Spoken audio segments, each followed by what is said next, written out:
te bénissons, nous te glorifions et nous t'exaltons pour ce moment. Nous croyons que tu es avec nous encore une fois de plus. Nous croyons que tu es là ce soir. Nous croyons que tu vas nous parler. Ô cher Saint-Esprit, prends le contrôle de ce moment. Parle à nos cœurs, afin que, Seigneur, nous sachions comment nous diriger dans ce monde si difficile. Que ton nom soit glorifié, que ton nom soit exalté, au nom de Jésus-Christ. Amen. Chers frères et sœurs, encore une fois de plus, je voudrais vous dire merci.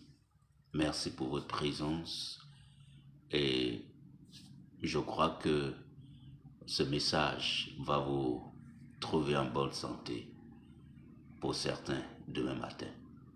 Que la grâce de Dieu repose sur vous. Nous allons continuer notre étude sur l'Église. Qu'est-ce que l'Église? La dernière fois, nous avons lu un passage dans le livre de Matthieu le chapitre 16, et nous avons commencé la lecture par Matthieu, le verset 17, et c'est un passage qui révèle qui Jésus est. Et notre Seigneur, en réponse à la réponse que Pierre a donnée de qui il est, à savoir qu'il est le Messie, le Fils du Dieu vivant, il a dit à Pierre, ce n'est pas la chair et le sang qui t'ont révélé ces choses, mais c'est mon Père qui est dans les cieux qui t'a révélé ces choses. Et il a dit, tu es Pierre, et sur cette pierre, mais en réalité, sur cette révélation, je bâtirai mon église. Quelle est cette révélation? C'est la révélation que Jésus-Christ est le Fils de Dieu. Elle dit donc, sur cette révélation, je vais construire, bâtir mon église. Et nous avons dit que l'église,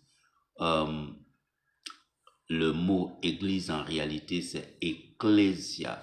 Et ecclésia dans le mot grec signifie congrégation. Et le Seigneur a juste pris l'exemple de ce qui se passait en Grèce à cette époque-là ou avant que le Seigneur ne vienne. Les Grecs avaient ce qu'ils appelaient congrégation. C'était un ensemble de personnes intègres, d'hommes et de femmes qu'ils prennent et qui mettent à part en dehors de la ville, qui sont à la porte de la ville et qui légifèrent et qui prennent des lois qui doivent régir la ville ou qui doivent régir l'État. Ainsi donc, dans la pensée de notre Seigneur Jésus-Christ, lorsqu'il dit qu'il va bâtir son Église, qu'il va bâtir sa congrégation, c'est en fait bâtir des hommes et des femmes qui seront chargés de légiférer, de donner un modèle de vie au monde et de diriger d'une certaine façon le monde. C'est pour cette raison d'ailleurs qu'il a dit que vous êtes la lumière du monde, vous êtes le sel du monde. Vous avez la culture du monde, c'est vous qui devez implémenter la culture du monde et c'est vous qui devez, par votre lumière, briller pour diriger le monde. Et nous avons dit que l'Église, ce n'est pas un ensemble et une association cultuelle, mais c'est plutôt un ensemble d'hommes et de femmes qui ont compris la nécessité de faire avancer le royaume des cieux, le royaume de Dieu. Car en réalité, ce que le Seigneur veut, c'est que non seulement après l'avoir connu, après l'avoir accepté comme notre Seigneur et notre Sauveur, notre tâche consiste à contaminer je mets entre guillemets le mot, mais à contaminer le monde, à changer le monde, à transformer le monde. Ce qui signifie qu'il ne s'agira pas seulement de se baser sur des thèmes spirituels, de tout transformer, de tout spiritualiser, mais en réalité de participer pleinement à la vie de nos États, à la vie de notre société, à la vie de nos villes, à la vie de nos campagnes.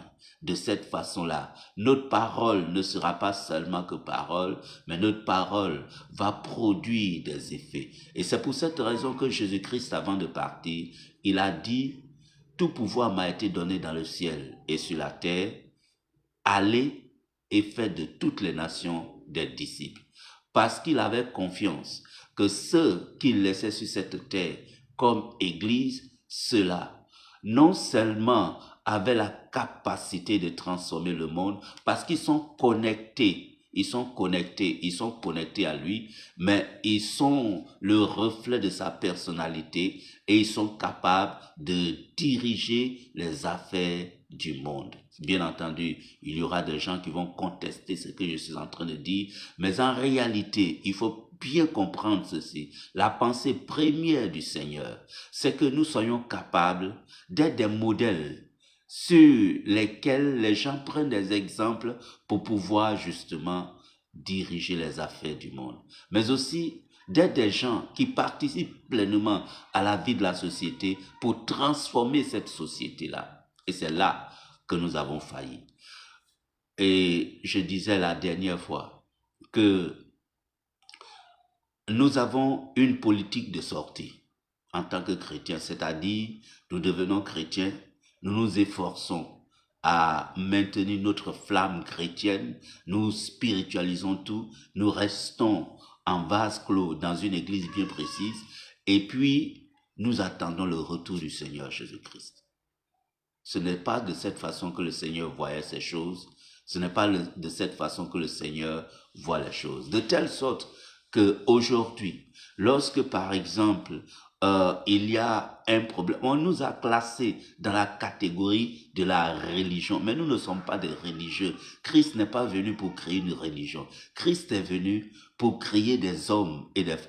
Christ est venu pour créer une congrégation, c'est-à-dire des gens qui sont chargés de donner une direction au monde.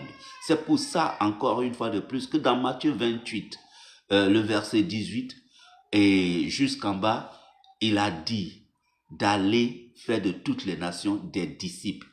Comment quelqu'un peut faire des disciples s'il n'a pas la position de maître? Et comment quelqu'un peut avoir la position de maître s'il n'a pas au-dessus de lui un maître qui le dirige? Et notre maître, c'est le Seigneur Jésus-Christ.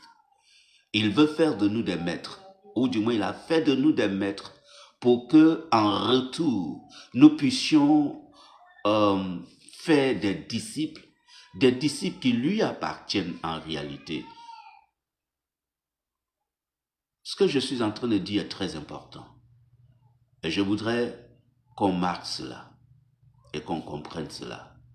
Et ce sera aujourd'hui la deuxième partie de notre étude sur l'Église. Je ne serai pas long. Je vais faire de façon succincte. La deuxième partie de ce message sera quel est le rôle de l'Église au sein de la société. Nous avons défini l'Église et nous avons dit que l'Église, c'est une congrégation d'hommes et de femmes chargée par le Seigneur de légiférer, de diriger, de donner la directive au monde. Et lorsque nous avons ceci en mémoire et que nous nous basons sur Matthieu 28, le verset 18 et autres, et que nous nous basons sur cela, le rôle de l'Église est un rôle qui l'amène à jouer les premiers rôles dans la société. C'est-à-dire que lorsque la société ne sait plus ce qu'il convient de faire, l'Église devait être capable de dire, voici la direction que vous devez suivre. Nos pères avant nous ont fait cela. Lorsque nous prenons le cas de Daniel, le prophète Daniel, à un moment donné, a été consulté pour les affaires du monde. Joseph a été consulté pour les affaires du monde. Et de par leur vie et de par la qualité de leur vie et des révélations que le Seigneur leur a données, ils ont donné au royaume dans lequel ils ont vécu une direction nouvelle. Par Daniel, certains rois ont connu Dieu. Par exemple, Nebuchadnezzar a connu Dieu par l'action ou les actions que Daniel a posées.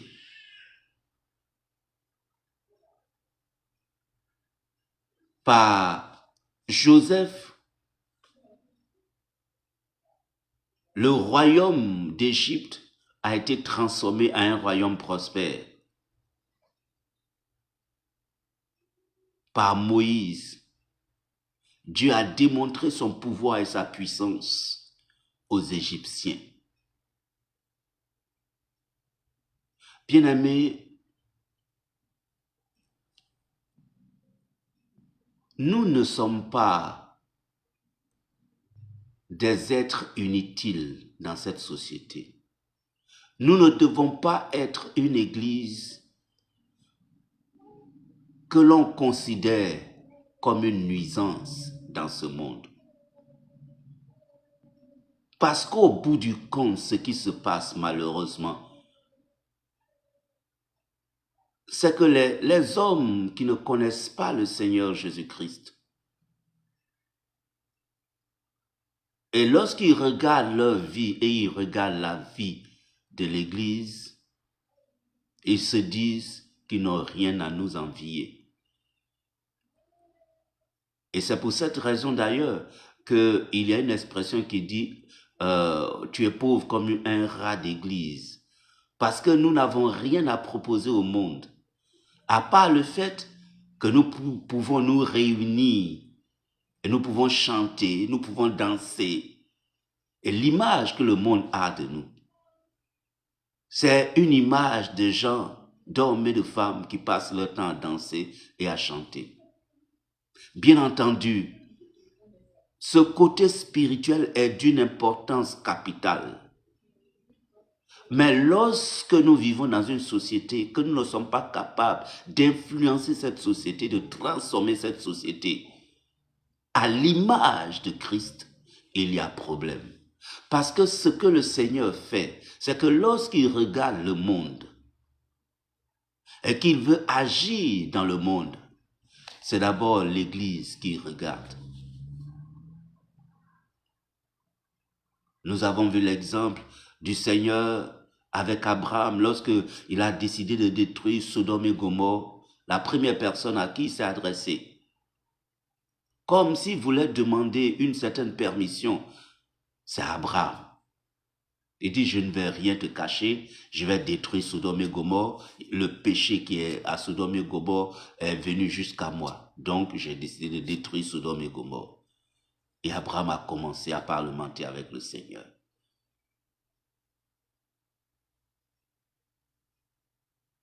Nous sommes importants dans la société. Mais est-ce que nous réalisons notre rôle dans la société où nous vivons? Est-ce que nous réalisons que nous avons le pouvoir de transformer notre société? Nous avons toutes les forces. Nous avons la force spirituelle. Un chrétien véritable, qui a une relation véritable avec son Dieu, et qui, d'un certain niveau, peut se mettre dans un pays et transformer la politique de ce pays juste par la prière. Un chrétien qui va au parlement d'un pays ou dans un gouvernement et qui pose une action dans ce gouvernement pour la gloire de Dieu, ce chrétien peut en un rien de temps transformer toute la nation quand il est fidèle au Seigneur. Savez-vous que si un chef d'État est chrétien et qui s'assoit à la télévision et qui parle de Christ dans son pays qui a 25 millions d'habitants, en une seule heure ou en 30 minutes ou même en 15 minutes, il va atteindre 30 millions de personnes.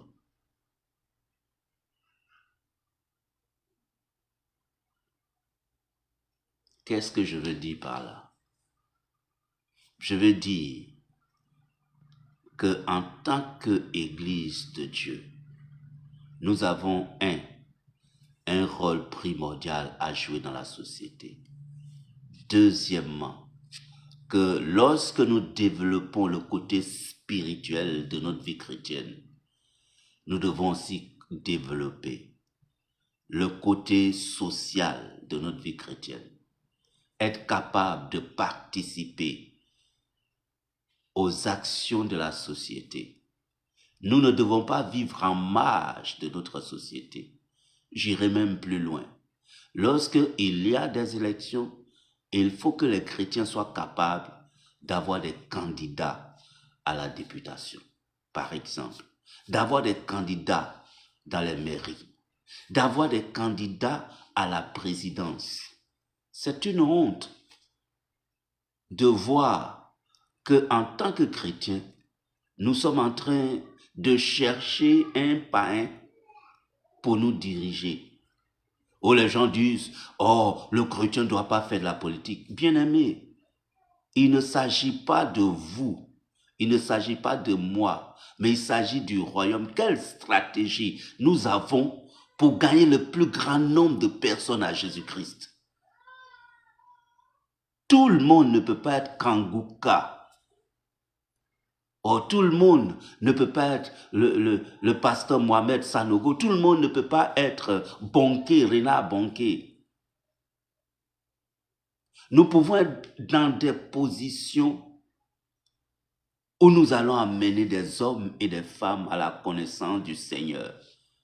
Dans les sociétés, dans la politique, au Parlement, au gouvernement.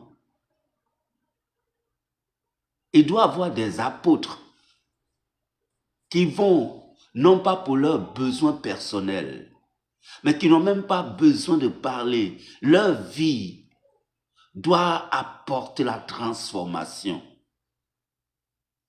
C'est ce que le Seigneur cherche lorsqu'il dit « Allez et faites de toutes les nations des disciples ». Nous avons compris la grande mission, c'est d'évangéliser. Ce qui est bien, mais c'est aussi d'occuper des postes de responsabilité dans nos nations. Je répète, c'est bien d'évangéliser, mais c'est aussi important d'occuper des postes de responsabilité pour être des modèles dans la société. En Afrique aujourd'hui, il est bon qu'il y ait des chefs d'État chrétiens. Il est bon qu'il y ait des ministres chrétiens, des maires chrétiens. Il est important.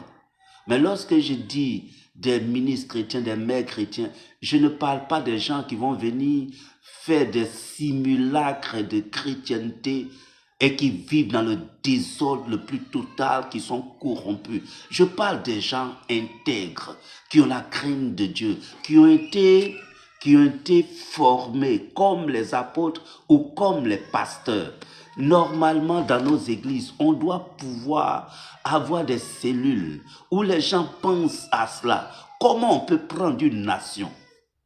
Vous savez que d'autres personnes, je ne donnerai pas de noms, mais qui ont des religions, leur but c'est de prendre des nations, hein. Leur but, c'est de prendre une nation. Quand ils viennent, c'est ça leur but. Lorsqu'ils vont dans une société, c'est pour prendre cette société, pour que cette société devienne leur société. Et vous allez remarquer qu'il y a un qui vient premièrement. Ensuite, après quelques mois, vous allez vous rendre compte qu'il y a 10 personnes de cette même religion. Et puis ensuite, toute la société leur appartient. Vous les voyez partout. Mais les chrétiens, et c'est ça le Seigneur dit, les fils de ce monde sont plus sages que les enfants de Dieu. Quelle est la stratégie que l'Église a pour changer sa société? Et nous pensons vraiment que c'est en prêchant seulement l'Évangile. Lorsque nous avons fini de prêcher l'Évangile, quelle est la stratégie pour pouvoir changer la société? Où sommes-nous dans des postes de décision? Est-ce qu'il y a des chrétiens dans des postes de décision dans nos pays? Dans la nation, est-ce qu'il y a des chrétiens au gouvernement, dans les sociétés? Est-ce qu'il y a des gens qui ont la crainte de Dieu, qui sont intègres, prêts à travailler pour le Seigneur, pour changer la société? Nous n'avons pas de stratégie, malheureusement. Nous n'avons aucune stratégie. Nous rentrons dans un pays et nous prions pour avoir cette nation. Mais nous oublions une chose, qu'il y a des princes qui gouvernent ces nations. Dieu nous a donné des modèles dans la parole de Dieu. Nous avons Daniel. Daniel ne jouait pas avec l'intégrité. Et je vous l'ai dit, par lui, des rois ont connu Dieu. Parce qu'il était à un poste de responsabilité. Il était au cœur du pouvoir. Et il a transformé la société. Néhémie était au cœur du pouvoir. Et parce qu'il était au cœur du pouvoir, Dieu, la prophétie que Dieu a donnée à Jérémie a pu se réaliser. Daniel a certes prié, mais il fallait un homme au cœur du pouvoir, Néhémie, pour ramener Israël en Israël.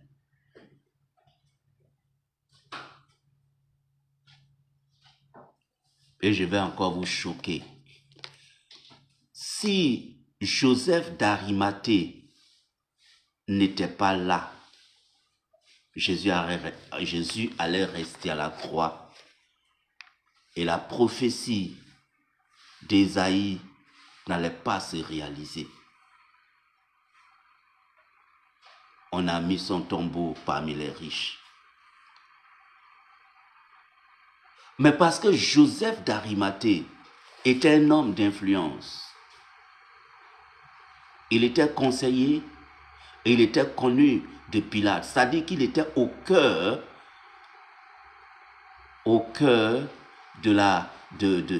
du pouvoir de décision. Et il a été capable d'aller voir Pilate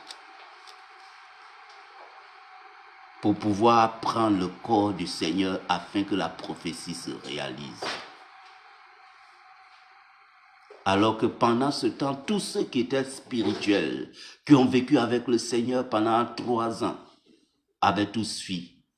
Mais il a fallu que quelqu'un qui est au cœur du pouvoir aille chercher le corps du Seigneur Jésus-Christ.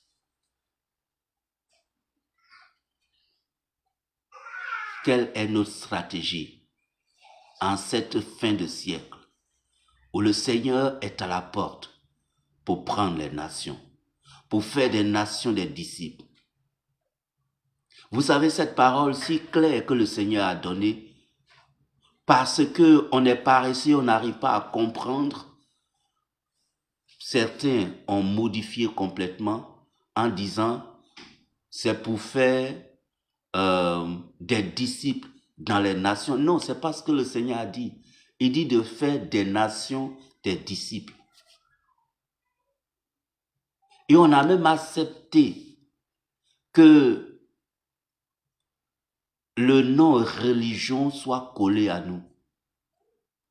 Et quand ils ont collé le nom religion et qu'on a accepté cela, ils ont dit l'État est séparé de l'Église. Et nous avons accepté. Mais ce soir, ou lorsque vous entendrez ce message, votre compréhension de la vie chrétienne doit totalement et entièrement changer. Il faut à partir de ce moment, à partir de cet instant, que nous commençons à prendre des postes de responsabilité dans le gouvernement, au Parlement. Car lorsqu'une loi est mauvaise, nous, chrétiens, nous subissons cette loi. Et même, nous nous rendons coupables de ces lois. Lorsque, par exemple, une loi est votée et que cette loi demande que l'État soutienne la réalisation de cette loi, quoique cette loi soit contraire à notre morale, à la morale chrétienne, nous soutenons d'une certaine façon cette loi parce que nous payons les impôts et nos impôts sont utilisés pour soutenir et pour réaliser cette loi, pour implémenter cette loi. Et ainsi, chrétiens que nous sommes, nous devenons complices. Pourquoi? Parce que au Parlement, il n'y a pas de chrétiens capables de se lever pour dire cette loi est mauvaise, nous ne voulons pas de cette loi. Le temps est venu pour nous d'être au cœur de là où les décisions sont prises. Vous savez, ce qu'on nous a montré, ce sont les chrétiens martyrs. Tout cela fait partie du plan de Dieu. Mais à un moment donné, le Seigneur aussi, en tant que grand stratège, change de stratégie et amène les chrétiens à s'adapter, je n'aime pas trop le mot, à la réalité présente.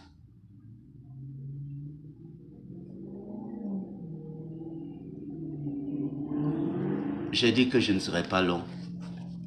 Je voudrais juste qu'on comprenne la nécessité aujourd'hui. Je ne sais pas trop pourquoi le Seigneur veut vraiment que j'insiste dessus. Et je reviens sur ce que j'avais dit une fois ici. La traite des Noirs a été abolie en Angleterre en 1808, si je ne me trompe pas. Mais ça a été aboli par une loi écrite par un chrétien.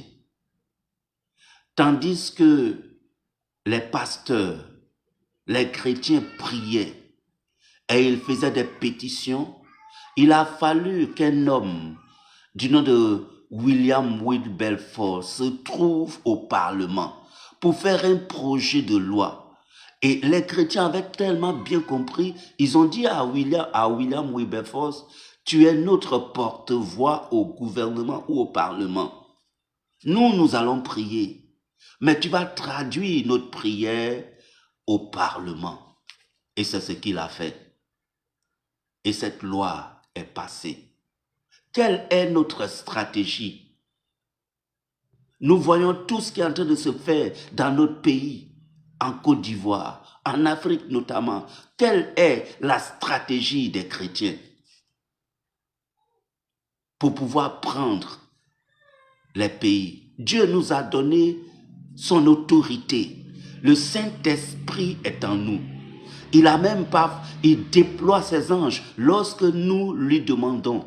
Et nous avons cette autorité, cette puissance, cette force que nous n'arrivons pas à utiliser. Mais ce soir, le Seigneur voudrait que nous l'utilisons. Cessons de penser à nous-mêmes, à notre bien-être. C'est vrai, nous avons le devoir de penser, de prier pour notre bien-être.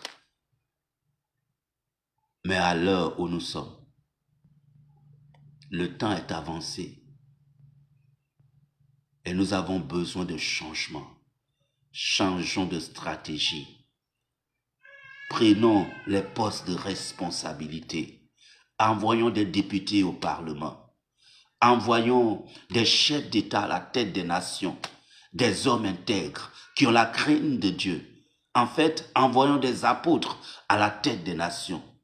Des hommes qui intellectuellement sont assis, qui sont intègres moralement et qui ont une relation parfaite avec le Seigneur. Non pas des gens qui vont aller au pouvoir ils parlent de Dieu, mais ils vivent dans la corruption, dans la fornication, dans l'impureté. Et nous sommes obligés, en tant que chrétiens, de les soutenir.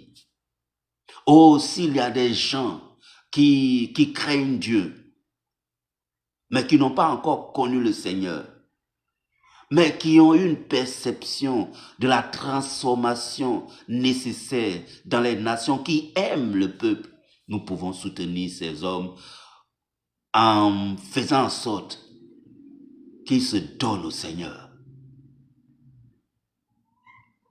Mais pour l'heure, pensons à notre stratégie. Quelle est la stratégie pour changer nos pays? Que le Seigneur nous aide. Que sa grâce repose sur nous. Souvenez-vous de ce que le Seigneur a dit. Les fils de ce monde sont plus sages, plus intelligents que les fils du royaume. Il faut que cette tendance change. Ils nous ont montré la voie, ce qu'ils font pour dominer. Nous aussi, nous devons nous asseoir et comprendre ce qu'il convient de faire dans nos nations, pour changer nos nations, non seulement pour les changer, mais pour devenir des nations qui font avancer le royaume de Dieu. Que la grâce de Dieu repose sur chacun d'entre nous, pour ceux qui entendront ce message, que ce soit un message qui transforme les cœurs. Que Dieu nous bénisse. La prochaine fois que nous allons nous rencontrer, nous allons parler du chrétien et de la richesse, de la prospérité. Que la grâce de Dieu repose sur chacun d'entre nous ce soir et que sa main nous inonde, que sa faveur soit notre partage. Merci d'être venus. Nous nous retrouvons dans quelques jours. Amen. Seigneur, merci pour ta grâce et pour ta faveur. J'ai donné ce message dans la faiblesse de la chair et je prie que les cœurs soient touchés. Que ce message ne soit pas sujet d'une interprétation ou d'une autre, mais que nous comprenions que dans ce monde où nous vivons, nous avons besoin de stratégies pour prendre le monde, transformer les cœurs avec ta grâce et les amener au royaume. Il y a des évangélistes, il y a des pasteurs, il y a des prophètes, il y a tous ceux qui à l'église font avancer et aident à l'édification de l'église. Mais il y a aussi ceux qui ont été appelés, qui à devenir députés, maires des villes, ministres, chefs d'État, pour pouvoir envoyer le peuple sur lequel il règne au royaume de Dieu. Par leur attitude, par leur comportement et par leur façon de diriger. Père, que cela soit ainsi. Aide-nous en ces temps de la fin. Que la gloire et l'honneur te reviennent au nom de Jésus-Christ. Amen. Que la paix de Dieu soit sur chacun d'entre nous. Que la grâce repose sur chacun d'entre nous. Au nom puissant de Jésus-Christ. Amen.